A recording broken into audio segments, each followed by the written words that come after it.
Para mí siempre es un placer y un honor estar con ustedes en la enseñanza. Es algo que me apasiona y la verdad que es algo que me edifica realmente. Cuando tenemos que tomar el tiempo y la responsabilidad de enseñar, nosotros somos los más beneficiados, creo, porque tenemos que estudiar, tenemos que sumergirnos en la palabra, y eso es más de bendición para nosotros mismos que para nadie más. Hoy, hermanos, vamos a continuar con nuestra serie que hemos tenido del carácter de Dios en el Antiguo Testamento. Hemos visto ya varios personajes del Antiguo Testamento y hoy ya vamos por nuestro penúltimo, que va a ser el rey Josías, y el siguiente domingo el pastor va a estar predicando acerca de Esther. Y el rey Josías, hermanos, es una sección que realmente impacta. Y a diferencia de todos los otros personajes que hemos estado viendo, ya lo podemos ver de una forma más positiva, ¿no? Habíamos visto varios personajes que los teníamos que seguir de una manera desobediente y negativa, como lo era Saúl, Sansón y otros, pero que siempre la verdad de Dios relumbra en toda esta situación. Así que por reverencia a la palabra, hermanos, voy a pedir que nos pongamos de pie y vamos a leer Segunda de Reyes 22, y vamos a estar leyendo del versículo 3 al versículo 7. Perdón, vamos a leer del 3 al versículo 10, y dice la palabra del Señor.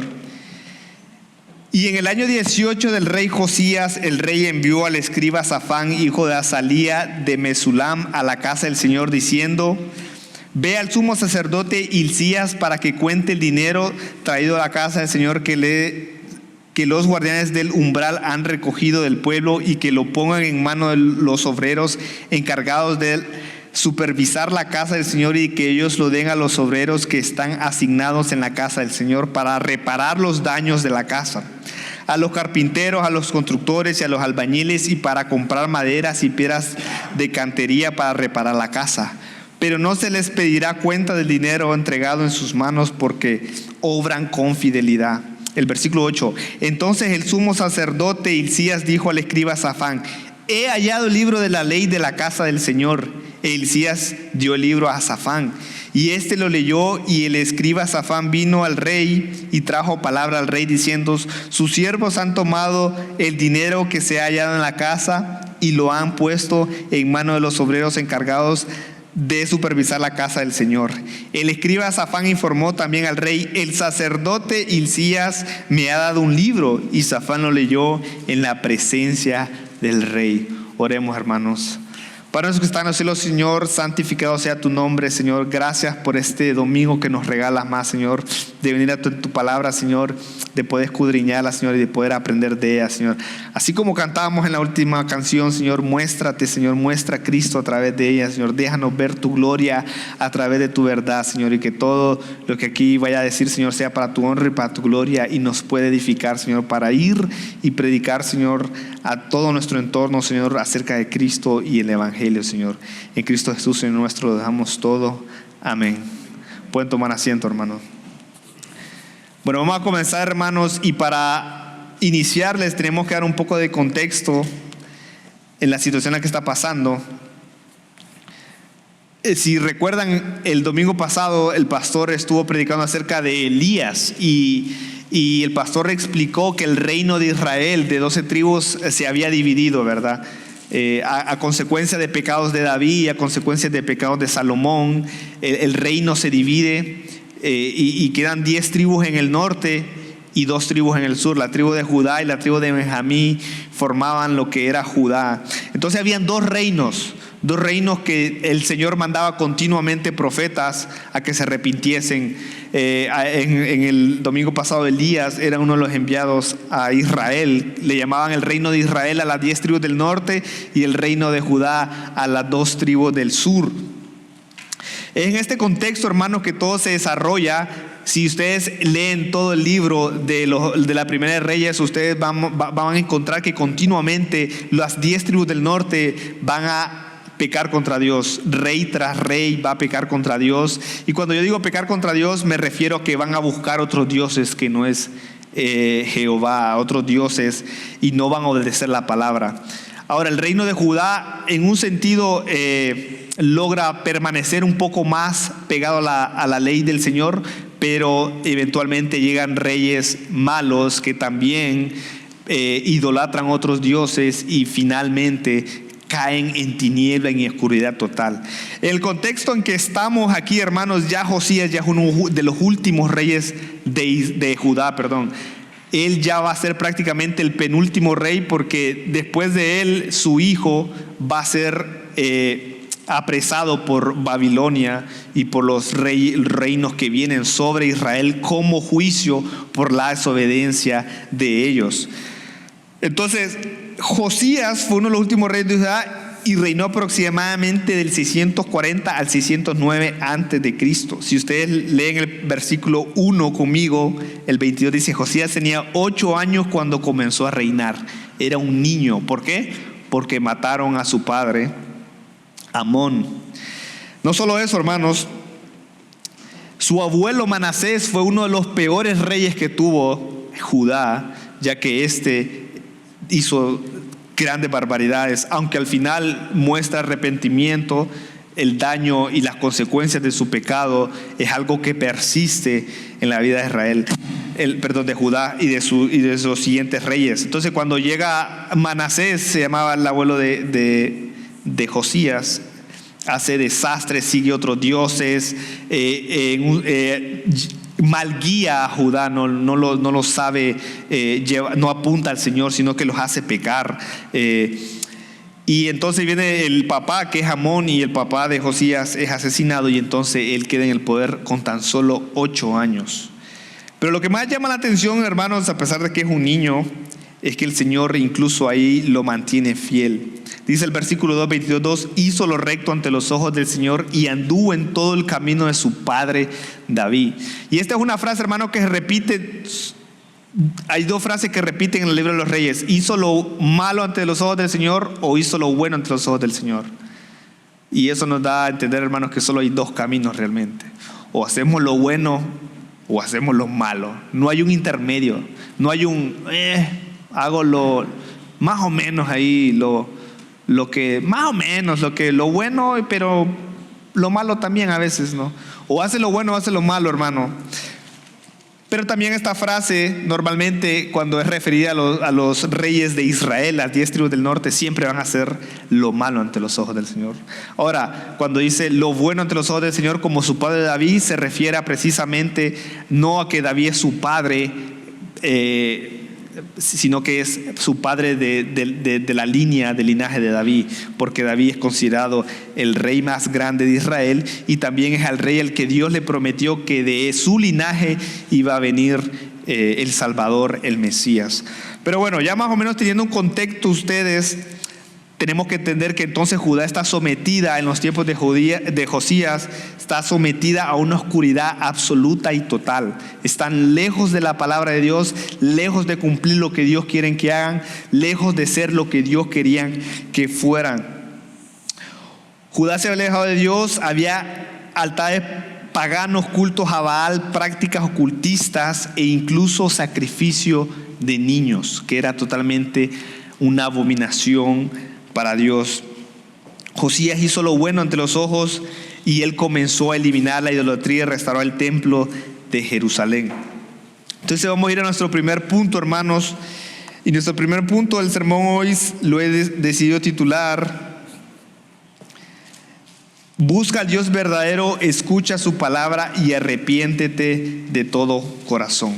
Entonces, si vemos en el versículo 3, el verso nos dice: en el año 18 del rey Josías, o sea, en el año 18 él comenzó a reinar de 8 años. Cuando llevaba 18 años en el poder, es que vemos que empiezan el acontecimiento de lo que estamos leyendo. Entonces, él tenía alrededor de, ustedes hagan la matemática, es 8 más 18, ¿no? Alrededor de unos 26 años tenía Josías. Cuando envió ahí dice, ¿no? El rey envió al escriba Safán. Un escriba, hermanos, era una persona encargada, era una persona en aquel tiempo que sabía leer y escribir, y estaba encargado de llevar cartas, mandar cartas y de escribir cartas, ¿no? Eran tesoreros, podría decirse, o era gente que llevaba a contabilidad, ¿no? Porque sabían números. No todo el mundo en aquel tiempo sabía leer y escribir, así que un escriba era alguien preparado para la labor. Y entonces vemos que Josías, como ya leímos, envía a esta persona al dejar una ofrenda al templo, ¿no? Porque Josías, hermanos, estaba restaurando el templo.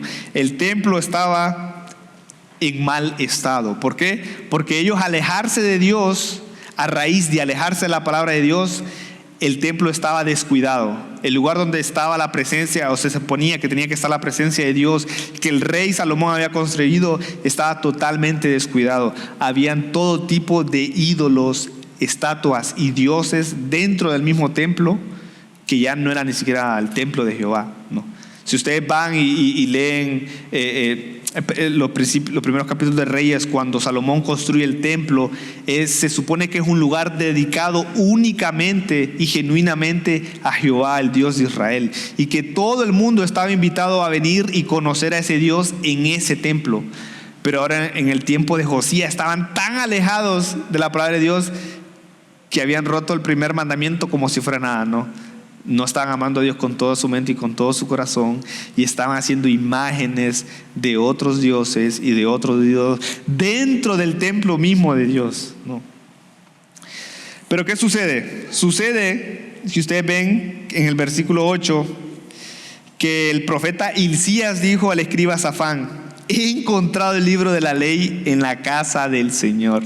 Imagínense ustedes, el sumo sacerdote, por ahí, por casualidad, rebuscando, limpiando, encontró el libro de la ley. Cuando dice que encontró el libro de la ley, probablemente se está refiriendo a los primeros 5 libros de la Biblia, que es el Pentateuco, ¿no? Que es Génesis, Éxodo, Levítico, Números y Deuteronomios, donde Dios da toda la ley religiosa y política y social a Israel. Y eso es lo que ellos tienen que seguir. O sea, ellos estaban yendo a ciegas prácticamente. Josías estaba buscando a Dios prácticamente a ciegas, porque él quería buscar a Dios, pero no tenía la orientación, porque incluso habían perdido el libro de la ley. En su vida Josías había escuchado probablemente la palabra del Señor. Y muchas veces pasa eso, hermanos. Si ustedes se dan cuenta, muchos, incluso he conocido, que han venido al Señor porque buscan el Señor los está trayendo, pero no encuentran un lugar donde les compartan la palabra verdaderamente, y terminan dentro de sectas, terminan dentro de lugares que no adoran al Dios verdadero, terminan dentro de supuestas iglesias que realmente solo son mentiras y falsedades, pero que cuando se topa con la palabra dicen: wow, qué tan lejos estaba yo del Dios verdadero, ¿no? Y algo así similar está pasando a Josías. Él está de una manera genuinamente buscando a Dios, pero al no encontrarse con la palabra que nos orienta totalmente. Esta es la palabra de Dios, hermanos. Solo por medio de su revelación directa es que nosotros podemos entender y conocer quién es Él y qué quiere que realmente hagamos y cómo quiere que vivamos. Josías rompe un ciclo pecaminoso en los que sus padres y sus abuelos habían caído, ¿no? El ciclo de ir y pecar y hacer lo incorrecto ante Dios. Y no solo eso, hermano. Ahora, si nosotros vamos al versículo 11, ya leímos el 10, ¿no? Que el escriba Safán informó todo esto al rey. Entonces Safán fue a dejar las ofrendas. El rey manda esto, que hagan aquello. Y el sumo sacerdote le dice: mira, encontré el libro de la ley, llévasela al rey. Le dan el libro de la ley. El profeta Safán regresa donde está el rey y le dice: mira, ya cumplí con la misión que me diste. Ahora me dice el sumo sacerdote que encontró este libro, ¿no? Y se lo lee. Miren la reacción de Josías. Cuando el rey oyó la palabra del libro de la ley, rasgó sus vestidos. Rasgar los vestidos en aquel tiempo, hermano, era un símbolo de que algo a usted le dolía mucho, ¿no?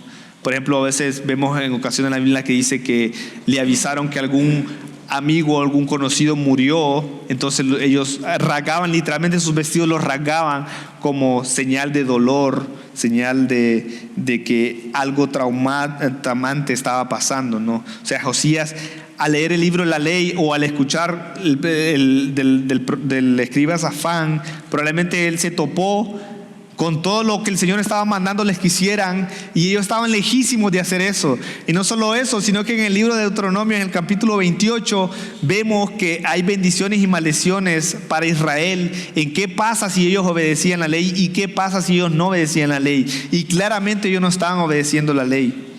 Así que probablemente él entendió y dijo: wow, qué tan lejos estamos de Dios. Josías encuentra el verdadero Dios en las Escrituras, y entonces reconoce que está lejos, hermano. Y nosotros muchas veces podemos estar en ese lugar. Creemos que conocemos a Dios, creemos que sabemos quién Dios es, podemos creer y estar engañados de que estamos con Él, pero si no estudiamos las Escrituras y si no profundizamos en ellas, ¿qué nos garantiza que sí estamos con el Dios verdadero, no? La raíz de todo se resume en qué tan cerca estamos de la palabra del Señor. La Escritura, hermano, es la revelación directa del Señor, en la que Él ha decidido revelarse a la humanidad, no con visiones y cosas trascendentales pasando como otras religiones las plantean, sino que con su palabra. Esto, hermano, es la revelación directa de Dios. Nunca vamos a tener algo tan palpable en nuestras manos y en nuestros corazones como es la palabra de Dios. Así que tengamos cuidado cuando escuchamos personas que menosprecian la palabra de Dios, porque entonces no están con el Dios verdadero. Lo que nos garantiza a nosotros escuchar a Dios genuinamente y conocer a Dios genuinamente es que tanto estamos cerca de la palabra de Dios, qué tanto entendemos de la palabra de Dios y si realmente estamos en ella. ¿Por qué? Porque Josías escuchó la palabra y él no dijo: bueno, ya estamos así, continuemos así. No. Al contrario, él se dio cuenta, y eso es lo que la palabra hace, hermano. La palabra nos confronta. Ahora nosotros podemos ser como Josías, de arrepentirnos, de rasgar nuestros vestidos y decir: wow, yo de verdad estoy bajo juicio. O como vamos a ver más adelante, que es el pueblo en general de Judá, que aún así no se arrepienten de su pecado. Lo interesante de todo esto, hermano, es que el templo del Señor, el templo de Judá, estaba lleno de ídolos. Entonces miren lo que dice el versículo 12. Entonces el rey ordenó al sacerdote Hilcías, a Ahicam, hijo de Safán, a Acbor, hijo de Micaías, al escriba Safán y a Asías, siervo del rey: vayan, dijo el rey, el versículo 13, consulten al Señor por mí, por el pueblo y por toda Judá acerca de la palabra de este libro que se ha encontrado, ¿no? Entonces él dice: vayan y consulten por mí a sus hombres de confianza. Y miren lo que dice él: porque grande es la ira del Señor, que se ha extendido contra todos nosotros.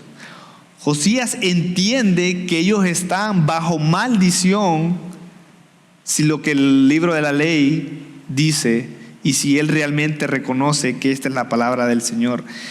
Y miren lo que dice: por cuanto nuestros padres no han escuchado la palabra de este libro, haciendo conforme a todo lo que está escrito de nosotros, ¿no? Entonces, como les repito, en el capítulo 28 de Deuteronomio, ustedes si tienen un tiempo de ir y leerlo, el Señor da una lista de bendiciones, de cómo Él los va a bendecir si Israel se mantenía en la ley del Señor. El pacto era: ustedes son mi pueblo y hacen lo que yo digo y yo los bendigo, o ustedes no son mi pueblo y yo los desheredo de la tierra que les prometí, los saco de ahí y los atribulo como el resto de las naciones. Un detalle importante es que el reino del norte ya había caído, hermanos. El reino del norte ya había sido desplazado por el imperio asirio, que era la potencia en ese tiempo.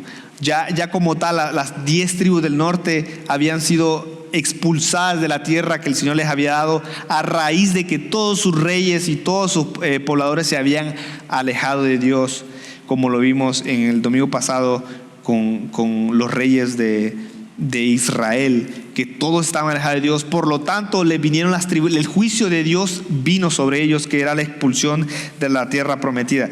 Miren lo que dice el 14. Entonces el sacerdote Hilcías y Ahicab, Agnor, Safán y Asías fueron a la profetisa Hulda, mujer de Salum, hijo de Ticba, hijo de Arhaz, encargado del vestuario. Ella habitaba en Jerusalén, en el segundo sector, y hablaron con ella. Este es un punto interesante, hermano, porque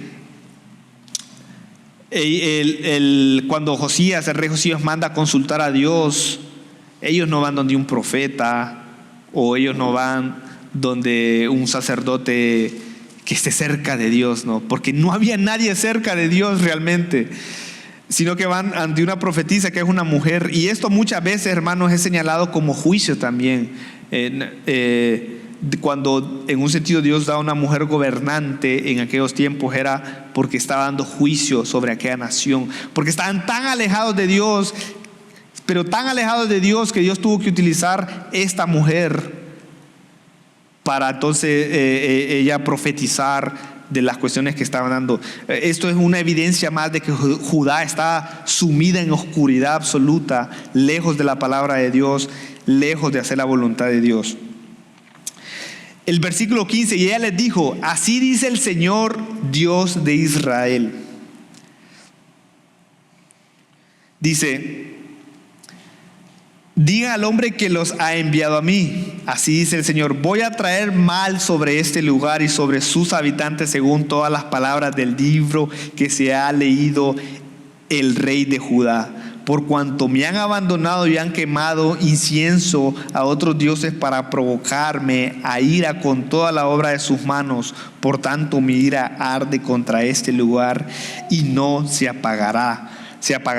Pero al rey, el versículo 16, de Judá, que los envió a consultar al Señor, así les dirá: así dice el Señor Dios de Israel, en cuanto a las palabras que has oído, porque se entreneció tu corazón y te humillaste delante del Señor cuando oíste lo que hablé contra este lugar y contra sus habitantes que vendrían a hacer desolación y maldición, y has rasgado tus vestidos y has llorado delante de mí, ciertamente te he oído, declara el Señor. Por tanto, te reuniré con tus padres y serás recogido en tu sepultura en paz, y tus ojos no verán todo el mal que yo voy a traer a este lugar.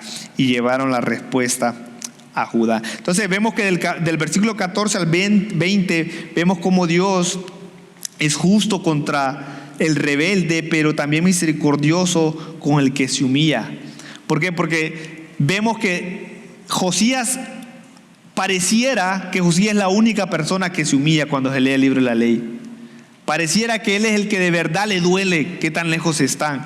Él completamente dice: wow, yo soy un pecador, somos malos y la ira de Dios viene sobre nosotros. Y eso es lo que la profetisa les dice a ellos: no, va a venir calamidad a este lugar, van a venir, el juicio de Dios va a pasar por este lugar y no va a quedar alguien que quede en pie. Pero le dice, que dice con el que se humilla, es misericordioso con el que se humilla.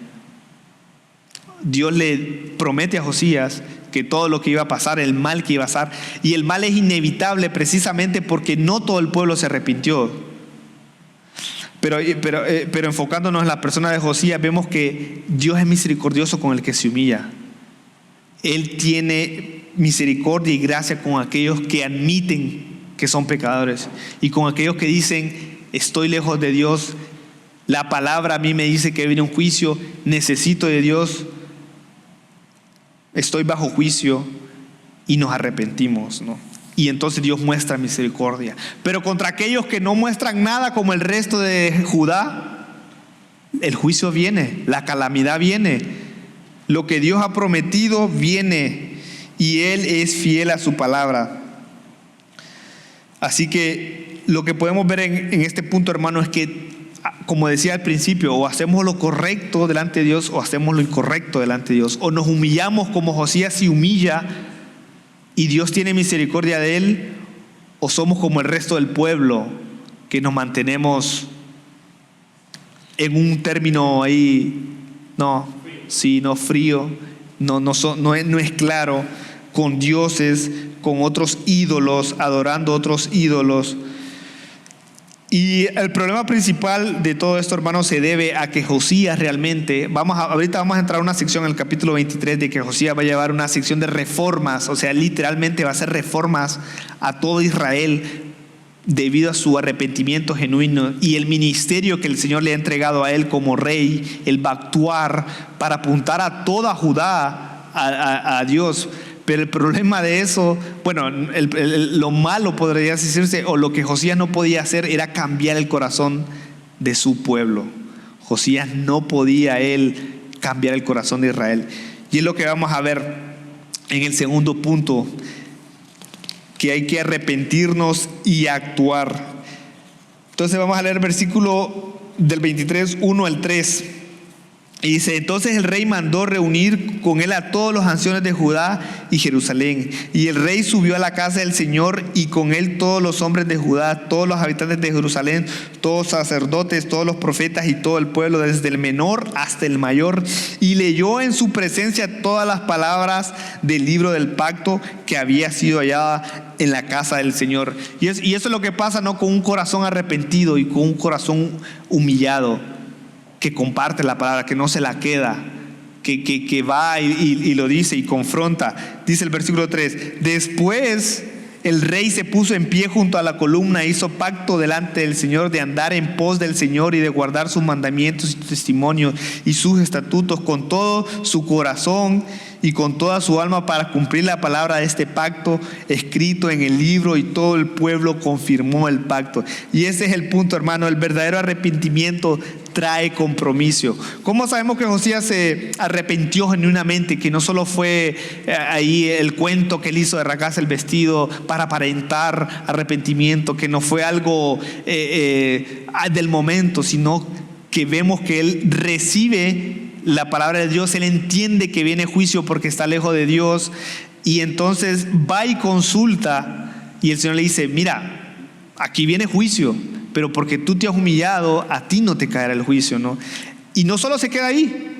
Muchas veces pensamos que la salvación es algo estético, que es algo de mío, solo mío. Yo soy salvo y ya que se salve quien pueda. Ahí el que logre colarse, que se cuele. No, Josías toma un compromiso, ¿no? Y dice: voy a comprometerme a, ¿qué dice? A guardar sus mandamientos, sus testimonios y sus estatutos, ¿no? Ahí es donde sabemos que Josías realmente se humilló y realmente está comprometido, y su alma de verdad, para guardarla con toda su alma y guardar la palabra de Dios. No, Josías no dice: él siendo el rey, él no dice: ok, yo me arrepiento y ahora voy a vivir como yo pienso que tengo que vivir, o como a mí me gusta, o como yo creo. No, miren lo que dice el versículo 3, ¿no? Dice, al final dice: con todo su corazón y con todo su alma, para cumplir, ¿qué dice? Las palabras de este pacto escritos en el libro. Y todo el pueblo confirmó el pacto. Josías estaba comprometiendo a testificar de su fe con sus acciones. Él no está diciendo que su salvación, o no estamos diciendo aquí, hermanos, que la salvación es por obras. No hay nada que ustedes puedan hacer, hermanos, para ganarse el favor de Dios. Pero si de verdad entiendes que eres un pecador, y si de verdad entendemos que necesitamos del Señor, y si de verdad entendemos que el juicio de Dios viene y que no hay nada que podemos hacer, nos vamos a humillar delante de Él. Y si nos humillamos, vamos a actuar y vamos a comprometernos a vivir vidas que le honren y que le gloríen. Eso es como sabemos y como entendemos que Josías realmente se ha entregado al Señor genuinamente, se ha expuesto a la palabra primeramente y ha aceptado que está lejos de Dios y se ha humillado. De ahí, cuando vemos, hermanos, del versículo 4 al versículo 20, vemos, vamos a leer los primeros, del 4 y el 5, vemos que Josías comienza las reformas. Entonces vemos que el verdadero arrepentimiento trae compromiso, pero el verdadero arrepentimiento también trae cambios comprometerse, cambios de estilo de vida, cambios de adoración. Porque el problema ahorita en Israel es que están lejos, porque no solo no están adorando al Dios verdadero, sino que están adorando otros dioses. Y ese es el problema, hermanos. Nosotros creemos que la gente incrédula cree que ellos no tienen dioses. La gente incrédula cree que ellos no adoran a nadie, pero eso es una mentira.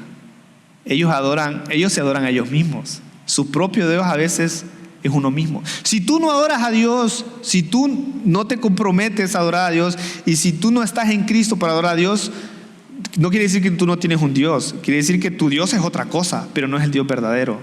Puede ser el dinero, puede ser el trabajo, puede ser tu egoísmo, puede ser tu egocentrismo, puede ser tantas cosas que el mundo ofrece, pero un Dios tienes que tener. El problema es que no es el Dios verdadero, y ese Dios no te va a llenar, y ese Dios es un ídolo, y ese Dios solo te traerá juicio de parte del Dios verdadero. Entonces vemos lo que dice el versículo 4 y 5 del 23. Después el rey ordenó que el sumo sacerdote y los sacerdotes de segundo orden y los guardias del umbral sacaran del templo del Señor todas las vasijas que se habían hecho para Baal, para Acera y para todo el ejército de los cielos, y quemó fuera de Jerusalén en los campos del Cedrón y llevó sus cenizas a Betel. Quitó Josías a los sacerdotes idólatras que los reyes de Judá habían nombrado para quemar incienso en los lugares altos en las ciudades de Judá y en los alrededores de Jerusalén. También a los que quemaban inciensos a Baal, al sol y a la luna y a las constelaciones y a todo el ejército de los cielos. Entonces vemos en estos versículos vemos dos cosas. Una, Él envía que saquen todos los ídolos del templo, de donde se suponía que tenía que ser el templo de Dios, recordemos. En ese lugar tenía que estar la presencia de Dios. Era dedicado únicamente solo para el Dios verdadero, y estaba lleno de ídolos. Estaba lleno de ídolos. Miren lo que dice ahí, de Baal, del que vimos, ¿no? de la semana pasada, de Cera, y quitar a los sacerdotes. O sea, el lugar estaba totalmente corrompido, adorando a otros dioses. Y a mí me encanta porque justamente en el estudio que estábamos teniendo hoy con mis hermanos, estábamos comentando esto, que el templo era este lugar sagrado en el que habitaba el Espíritu del Dios verdadero y del Dios vivo, ¿no? Pero ahora, cuando vamos a Cristo, vemos que ya no hay un templo, no hay un lugar en el que usted y yo tenemos que ir para conocer, para estar en la presencia de Dios. Ya no existe un lugar, no debería, porque Cristo, ahora en el pacto de Cristo, ahora nosotros somos el templo. ¿Entienden la similitud? En los tiempos de Josías el templo estaba lleno de ídolos. El templo que se suponía que tenía que ser dedicado a Dios únicamente. Ahora en nuestro tiempo nosotros somos el templo, y también, hermanos, puede estar lleno de ídolos. También puede estar lleno de dioses falsos que nosotros ponemos ahí. Puede ser, otra vez, hermano, tú puedes creer que Dios no es tu Dios y que no tienes ningún Dios, pero hay un ídolo ahí, hay un templo. O tú eres tu mismo Dios, o algo más es tu Dios, pero algo más estamos adorando. Y Dios nos está diciendo: limpien el templo, saca todo ídolo que es un ídolo. Usted dirá, pero Enrique, yo no tengo una estatua de 3 metros en mi cuarto ahí y le voy a poner candelitas. No, un ídolo es todo aquello que tome el lugar de Dios en tu vida. A lo que tú más le des prioridad en tu vida, ese es tu ídolo.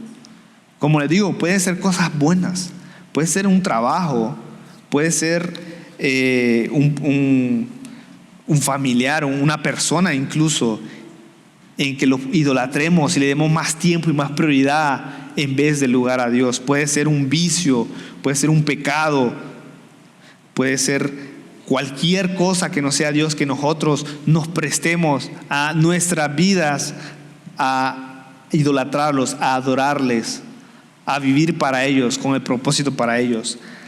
Así que el templo, hermano, nosotros hoy en día somos el templo, y tenemos que guardarnos de que entren ídolos. Y si hay ídolos, hay que hacer como Josías: sáquenlo.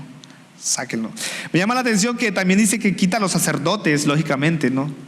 Y los sacerdotes, hermano, yo lo miro que incluso esto puede ser como cuando Jesús nos dice: si tu mano derecha te es cuestión de pecar, córtalo, ¿no? Él no está diciendo que literalmente cortemos nuestras manos, pero está diciendo: Aléjate, quítate de todo aquello que te hace pecar, ¿no? Amistades incluso. Cuando venimos a Cristo, tenemos todo tipo de amistades y algunos de ellos son de tropiezo para pecar. Y si es necesario que cortemos relaciones con esas personas, hagámoslos, ¿no? Más adelante vemos en el 6 dice: y sacó la acera de la casa del Señor fuera de Jerusalén y al torrente Cedrón y la quemó junto al torrente Cedrón.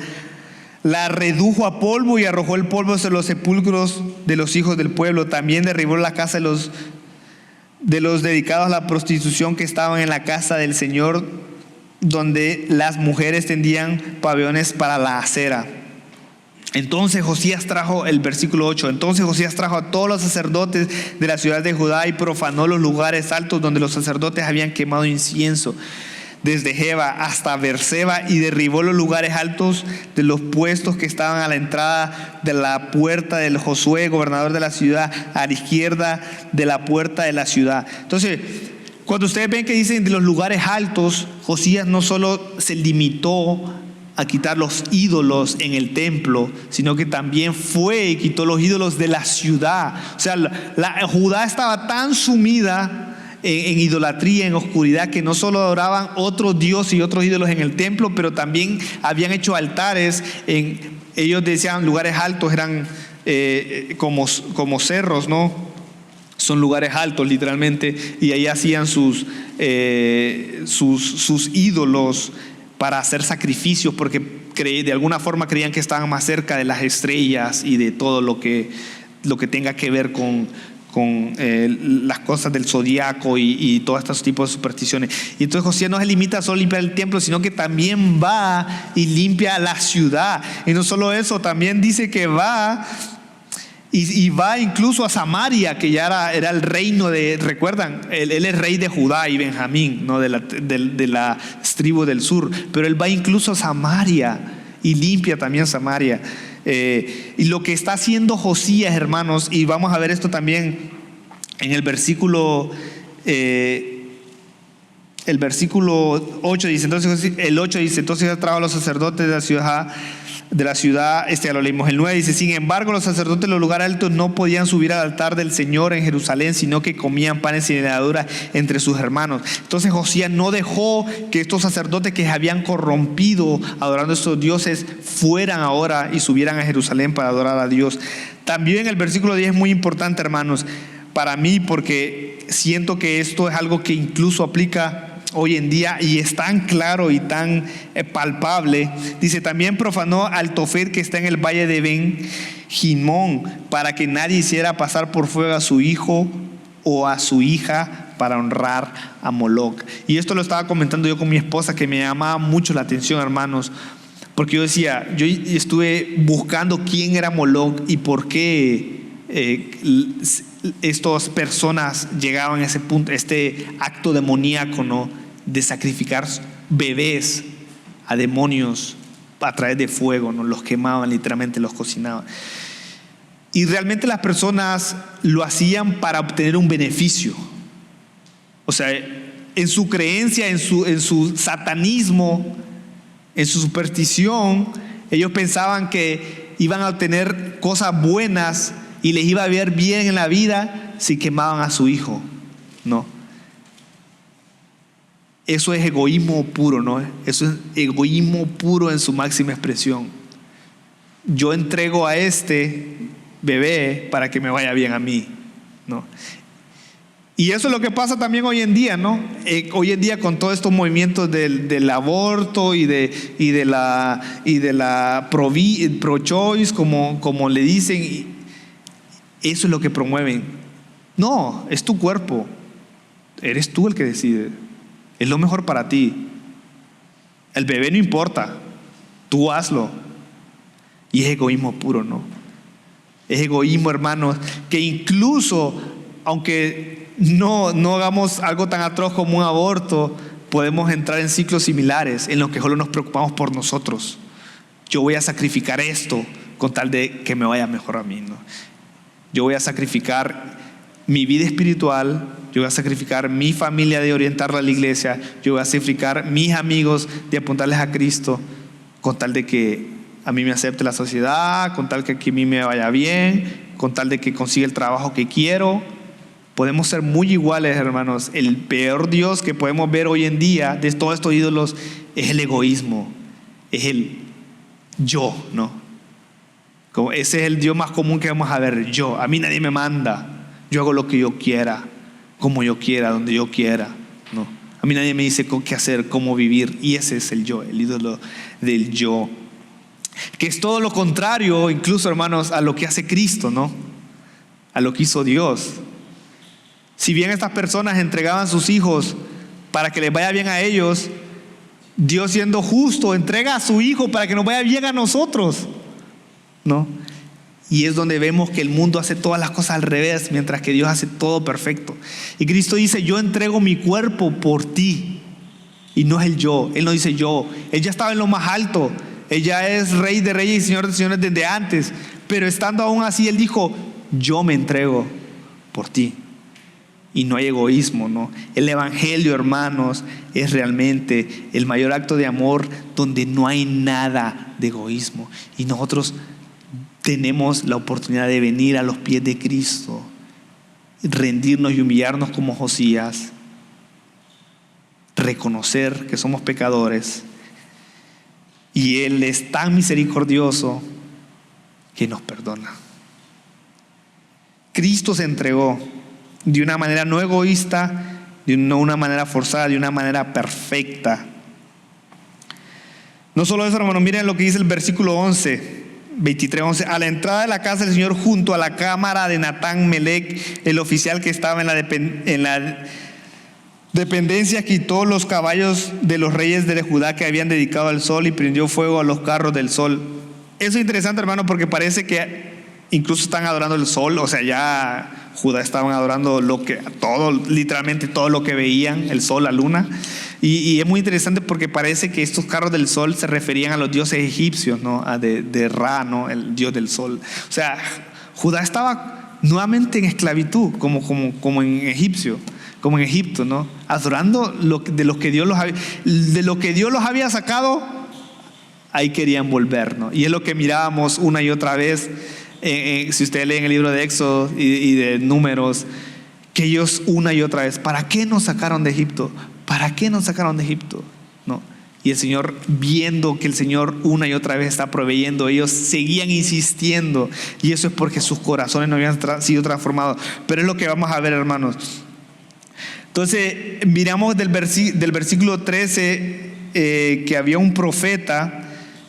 Miren lo que dice el 12: y a los altares que estaban sobre el techo le aposentó alto de Acaz, que había hecho los reyes de Judá, y a los altares que habían hecho Manasés, que era su abuelo, en los atrios de la casa del Señor. Él los derribó y destrozó allí, y arrojó su polvo al torrente de Cedrón. El rey también profanó, dice el 13, los lugares altos que estaban frente a Jerusalén, que estaban a la derecha del monte de destrucción, que Salomón, rey de Israel, había edificado a Astoret, abominación de los sidonios, y quemó y a Quemos, abominación de los moabitas, y a Milcón, ídolo abominable de los amonitas. Asimismo hizo pedazos los pilares sagrados, derribó las aceras y llenó de lugares con huesos humanos. Entonces vemos estas reformas de Josías, ¿no? Josías dice: hasta aquí. El Señor Dios, el Dios verdadero, el Dios de las Escrituras, voy a sacar todos estos ídolos del templo, voy a destruir y limpiar toda la ciudad. Perdón, hermanos. Y entonces empieza a tumbar ídolo tras ídolo, ¿no? Dios falso tras Dios falso, los empieza a quitar. Y no solo eso, si ustedes ven, a mí me parece interesante que dice que el versículo 14: asimismo hizo pedazos los pilares sagrados, derribó a aceras y llenó sus lugares con huesos humanos. Y yo estaba diciendo, y yo decía, qué interesante y esto se repite otra vez a través de los siguientes versículos. Josías hace eso, ultraja los lugares paganos y los llena de huesos humanos. Y al parecer él hacía esto porque él no solo quería derribar el ídolo, pero él también quería evitar que el lugar fuera usable otra vez. ¿Me entienden? O sea, él no solo quería quitar el ídolo y destruirlo, pero él quería evitar que la gente tuviera la posibilidad de ir a ese lugar otra vez a adorar. Y a veces tenemos que hacer eso, hermanos. Bueno, no a veces, siempre, ¿no? Si sabemos que somos débiles en alguna área de nuestras vidas, quitemos la posibilidad de que lleguemos a ese lugar para pecar, ¿no? Que lleguemos a ese lugar para adorar a otro ídolo, a otro Dios, ¿no? Puede ser las redes sociales, ¿no? Puede ser, qué sé yo, ir a algún lugar, ¿no? Si alguien tiene problemas, qué sé yo, con el alcohol, es sabio que quite todos sus contactos, ¿no? Que quite la posibilidad de que pueda llegar a caer en tentación, ¿no? Y es precisamente algo sabio de Josías, ¿no? Él no solo quita el ídolo, pero también pone la posibilidad, quita la posibilidad de la que la gente vaya, ¿no? Porque les va a costar más. Si entonces después de Josías querían adorar a otros dioses, que es lo que terminan haciendo, les iba a costar más, iban a tener que volver a buscar otro lugar, que volver a hacer otro ídolo. Pero Josías, en nuestras vidas deberíamos nosotros hacer eso también, cortar la posibilidad de que haya una entrada para pecar, ¿no? Mira lo que dice el 18. Además derribó el altar que estaba en Betel y en lugares altos que había hecho Jeroboam, hijo de Nabat. Jeroboam, hermanos, es interesante esta sección porque Jeroboam fue el primer rey de Israel, de las tribus del norte. Él es quien lleva a cabo el quebrantamiento del reino, la división del reino. Jeroboam es el primer rey de Israel, y Jeroboam viene a ser 300, 400 años antes de Josías. Entonces derrumba todo eso. En el lugar destruyó sus piedras, los redujo a polvo y quemó la acera. Al regresar, Josías vio los sepulcros que estaban ahí en el monte y envió a recoger los huesos de los sepulcros y los quemó sobre el altar. Entonces vemos nuevamente esto, ¿no? Que Josías inhabilitaba los altares paganos para que la gente fuera y los usara. Quemó los huesos del altar, profanando conforme a la palabra del Señor que había proclamado el hombre de Dios. Y es muy interesante, hermanos, porque en este versículo 16 hubo un profeta que la Biblia no menciona el nombre, fue a Jeroboam. Entonces Jeroboam, yo les decía, fue el primer rey de las 10 tribus del norte, el que llevó al cabo, si podría decirse, el golpe de estado, la división, ¿no? Y este tipo lo que estaba pasando, que él no quería que la gente recuerden que el templo estaba en Judá, ¿no?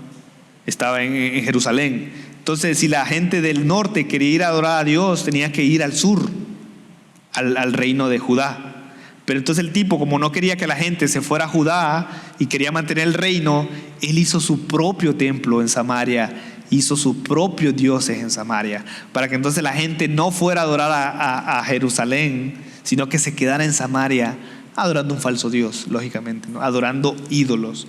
Y en ese momento, la historia está en 1 Reyes 13, ustedes pueden leerla. En ese momento Dios manda un profeta a Jeroboam que le dice: en este lugar va a haber, y menciona a Josías. Es muy interesante porque incluso el profeta menciona que el rey que iba a venir de Judá a destruir ese lugar es Josías. Y ustedes lo pueden leer, tendríamos que ir al lugar y tomaría mucho tiempo, pero Dios le dice a Jeroboam: Josías de aquí en 400 años va a venir y va a quemar este lugar y tus huesos aquí arriba, ¿no? Y es lo que termina haciendo Josías, es lo que vemos en los versículos 10 y 16. Al regresar, Josías vio los sepulcros que estaban ahí en el monte y envió a recoger los huesos de los sepulcros y quemó sobre el altar, profanándolo conforme a la palabra del Señor que había proclamado el hombre de Dios, ¿no? Ese hombre de Dios había proclamado eso en 1 Reyes 13. No menciona el nombre del profeta, pero ya lo había profetizado Dios de que Josías iba a ir y destruir ese templo, que había anunciado estas cosas. Entonces dijo: ¿qué monumento es este que veo? Y los hombres de la ciudad le dijeron: es el sepulcro del hombre de Dios, o sea, el profeta que vino de Judá y proclamó estas cosas que has hecho contra el altar de Betel, ¿no? Entonces vemos en un sentido como que de la parte del templo de Judá, del templo verdadero o del rey verdadero, va y destruye el altar o el templo del Dios falso, ¿no? que el Señor había prometido de Judá. Es muy interesante, tendríamos que profundizar otros detalles ahí, pero nuevamente vemos de que Dios cumple su palabra cuando a Jeroboam le dijo que por haber hecho ese templo falso, Josías iba a llegar y iba a destruir todo eso. Miren lo que dice el 18. Y él dijo: déjenlo en paz, que nadie moleste sus huesos. Así dejaron sus huesos intactos, son los huesos del profeta que vino de Samaria. Entonces imagínense, Josías no solo limpió el templo, limpió Judá también, limpió Jerusalén, su ciudad, su país, y fue a Samaria a limpiar también Samaria, ¿no? Y eso es lo que un corazón arrepentido genuinamente hace, ¿no? Como nuestro segundo punto, actúa, se mueve, hace reformas. Tengo que quitar esto y esto y esto de mi vida para agradar a Dios, entonces lo hago. Tengo que dejar estas prácticas para caminar con Dios, entonces lo hago. Se somete a la palabra del Señor. Ahora vemos cómo nuevamente este patrón en que las acciones de Josías no son superficiales, porque él comienza ¿por dónde? ¿Por dónde comenzó Josías a la reforma? Comenzó desde adentro, desde el yo no. Él reconoció: yo estoy lejos de Dios, yo estoy mal, el juicio de Dios viene sobre mí. Y entonces a raíz de eso él actúa. Y hermanos, todos aquí nosotros no somos reyes como Josías, pero todos nosotros tenemos un ministerio. Dios a nosotros ha entregado una responsabilidad en nuestras vidas. Seas quien seas, si eres padre, eres rey de tu hogar en un sentido. Tienes que moverte, tienes que administrar todo para apuntarle en ese ministerio a Dios. Entonces Josías lo que estaba haciendo era, si bien agradando a Dios por lo que él hacía, también estaba intentando mostrarle a Judá y llevar a Judá al Dios verdadero. Eso era lo que él estaba intentando hacer. Quiero que todos vean en Judá que el Dios verdadero es el Dios del libro y no estos ídolos. Y entonces él actúa así. Así tenemos que actuar nosotros en nuestro entorno, en nuestro ministerio, en mi familia. Yo tengo mi familia, ese es mi ministerio. No tiene que ser algo de la iglesia normal, no, que es el ministerio de la música, el ministerio de los niños y el ministerio de la enseñanza. No, tu ministerio es lo que tú tienes responsabilidad. Pueden ser tus hijos, pueden ser tus amigos, pueden ser tu universidad, lo que sea.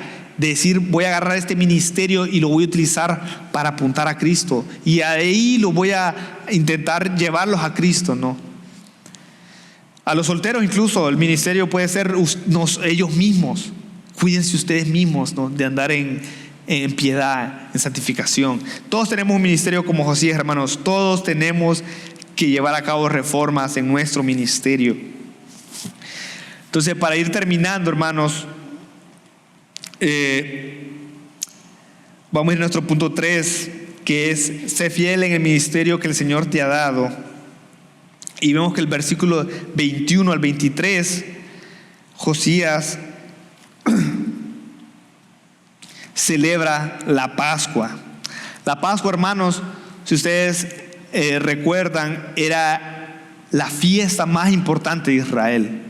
La Pascua representaba la última plaga en la que Dios utilizaba contra Egipto para sacarlos finalmente de Egipto como esclavos, ¿no? Entonces recuerdan, la última plaga era que un ángel de la muerte iba a pasar por todo Egipto y todo primogénito iba a morir.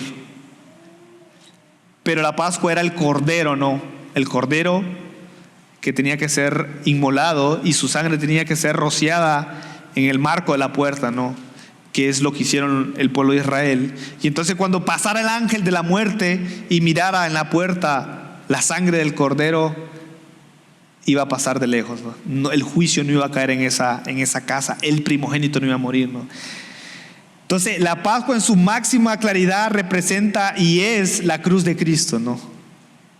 El juicio de Dios viene, el ángel de la muerte viene sobre todos nosotros, pero si estamos en Cristo, en el Cordero que quita el pecado del mundo, el juicio pasa de lejos, ¿no? Pero tenemos que estar en Cristo. Tenemos que estar en Cristo. Pero miremos lo que dice el 21 y el 23. Entonces el rey ordenó a todo el pueblo: celebren la Pascua al Señor su Dios, como está escrito en el libro del pacto. En verdad que tal Pascua no se había celebrado desde los días de los jueces, que los jueces gobernaban a Israel. Imagínense ustedes, no había celebrado una Pascua tan buena como desde antes que había incluso reyes en Israel. Ni en ninguno de los días de los reyes de Israel y de los reyes de Judá. Solo en el año 18 del rey Josías fue celebrado esta Pascua al Señor en Jerusalén. Pero ¿por qué crees que lo hizo Josías? Porque Josías nuevamente estaba intentando apuntar a toda Judá: miren al Cordero, miren que el juicio de Dios viene, ¿no? Recuerden, está diciendo él, porque ellos tuvieron que leer todo lo que pasó en el Éxodo, ¿no? Ellos leyeron todo lo que pasó con las plagas, y entonces les está diciendo: recuerden que el juicio de Dios viene, recuerden que solo por la sangre del Cordero es que el juicio de Dios puede pasarnos. Josías está usando su ministerio como rey. Él ordena y se tiene que hacer, pero él no lo hace para mal, sino que lo hace para bien. Ordena que celebren la Pascua para apuntar a Cristo. Y eso es lo que tenemos que hacer nosotros en nuestro ministerio, hermanos. Apuntemos a Cristo en nuestro ministerio, a nuestros hijos, a nuestros hermanos, a nuestros padres, a nuestros familiares, a nuestro entorno. Apuntemos a Cristo. ¿Por qué? Porque al final todos tenemos un ministerio, y Josías estaba haciendo lo mejor que él podía. Miren lo que dice el 24. Josías también quitó a los adivinos y a los espiritistas, a los ídolos domésticos, a los otros ídolos y a todas las abominaciones que veían en la tierra de Judá y en Jerusalén, con el fin de confirmar la palabra de la ley que estaba escrita en el libro del sacerdote Hilcías había hallado en la casa del Señor. Y antes de él no hubo rey como el que se volviera del Señor con todo corazón, con toda su alma y con toda su fuerza, conforme a toda la ley de Moisés, ni otro como él se levantó después de él. O sea, qué bonito que podríamos decir algo de nosotros así, ¿no? Que nos volvamos a Dios con toda nuestra fuerza, con nuestras almas. Ahora, para terminar, hermanos, Josías, como hablábamos, era solo, y esto me gusta decirlo con los hermanos en la clase: cada rey que vemos en Israel y en Judá es una pequeña luz, una pequeña silueta del Dios, del Rey verdadero, ¿no? Entonces, si se fijan, a mí me llama mucho la atención en el capítulo 23, el capítulo 22, el 20, que Dios le promete a Josías que el juicio no iba a venir sobre Jerusalén mientras él estuviera vivo, ¿no? Y eso me llama a mí mucho la atención, porque de cierta manera la vida de Josías intercedía por el resto de Judá. De cierta manera vemos que mientras Josías estuviera vivo, la calamidad no iba a pasar por Judá. Porque el problema de Josías es que él se arrepintió genuinamente, pero él no podía cambiar el corazón de su pueblo. Él no podía ir persona por persona y transformarlos. Él no podía. Él solo podía apuntarles: hagamos la Pascua, mira la Pascua, allá está el Cordero, Él te puede cambiar el corazón. Y nosotros en nuestro ministerio, hermanos, también no podemos. ¿Con cuánto a nosotros no les gustaría cambiarnos el corazón de un ser querido, de un amigo, de un familiar? Pero no podemos, entonces tenemos que apuntárselo al que sí puede. Entonces me llama la atención de que en el versículo 20 dice el Señor que lo reunirá con sus padres, y que mientras Él esté vivo, el juicio no iba a venir sobre Judá, ¿no? Y de cierta manera, hermanos, Josías es por así decir, previene que la ira de Dios pase por Judá mientras él esté con vida. ¿Qué pasa? Si nosotros terminamos de leer el 23, la muerte de Josías, él muere en batalla, lamentablemente, y 2 meses después cae Jerusalén, cae Judá, vuelven a idolatría, y la ira de Dios cae sobre Judá. Y en este caso utiliza a Babilonia, como está leyendo el pastor, al rey Nabucodonosor, para tomar cautivos a todos y llevárselos fuera de la tierra prometida. Pero lo que quiero que vean en este caso es que de alguna manera Josías es como pareciera ser un tipo de intercesor mientras él está con vida, pero cuando él muere, el juicio viene. Pero ahora nosotros en Cristo tenemos un rey también, como Josías, pero este rey sí puede cambiar el corazón. Y este rey sí puede interceder por todos nosotros. Y aunque Él murió para darnos redención, resucita y Él vive hoy. Y mientras Él viva, Él puede seguir intercediendo por nosotros. Y el juicio de Dios no vendrá sobre nosotros mientras Él viva. Al final podemos ver de que Josías es una vida quebrantada por la palabra del Señor y sometida a la palabra del Señor. Y sirve para adorar realmente de una manera genuina. Convirtámonos, hermanos, seamos como Josías y apuntemos a los demás a Cristo. Vamos a orar, hermanos. Padre nuestro que está en los cielos, Señor, gracias porque eres bueno, Señor. Gracias porque tú vives hoy, Señor, y hoy tú puedes seguir intercediendo por nosotros, y porque tú has cambiado nuestros corazones genuinamente, porque nadie puede hacerlo si no eres tú, Señor. Ayúdanos a aferrarnos a la palabra y ayúdanos a continuar y ser fieles en ella para llevar la gran comisión, Señor, a cabo, Señor. En Cristo Jesús, Señor nuestro, lo dejamos todo. Amén.